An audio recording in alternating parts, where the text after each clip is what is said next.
Father's ডের 3 number video. এখন এই ফাদার্স ডে উপলক্ষে এখন এই কেকগুলো ভীষণ ট্রেন্ডিংয়ে চলছে। আর এই কেকটা আমার কাছে ভীষণ স্পেশাল, কারণ এই কেকটা করেছিলাম আমি আমার বাবার জন্য। এই কেকটা দেখতে বেশি সুন্দর লাগে এই কেকটা টপার জন্য। আর আমি এই কেকটার এই টপারটা আমি কারোর হেল্প না ছাড়া আমি এটা পুরো নিজেই করেছি। আর যেই কথাগুলো আমি আর বাবাকে আগে কোনোদিনও বলতে পারিনি, সেই কথাগুলো আমি আর বাবাকে এই কার্ডের মাধ্যমে বলার চেষ্টা করেছি।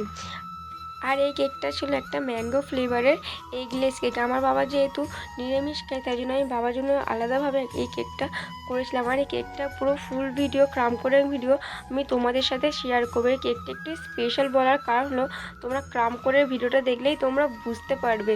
আর এই কেকটা পুরো আমি আমার নিজের পছন্দ মতন, আমি আমার ইচ্ছা মতন করে কেকটা করেছিলাম। আর এই কেকটাতে সেরকম কোনো ডিজাইনই ছিল না, শুধু এই টপারটা ছিল আর দুটো আর্টিফিশিয়াল ফুল আর দুটো হচ্ছে গিয়ে ফক্স বল। তাতেই কেকটা কত সুন্দর লাগছিলো দেখতে। বাবাকে যখন আমি কেকটা দিই, বাবা দেখে তো পুরো অবাক হয়ে গেছে, বলছে এটা আবার কীরকম টাইপের কেক। আমি বলছি তুমি এটা ধরে টানোই না, তারপর বুঝতে পারবে কেকটা কীরকম। তারপর আমি আর বাবাকে দিয়ে একটু সুন্দরভাবে একটু সেলিব্রেশনও করলাম।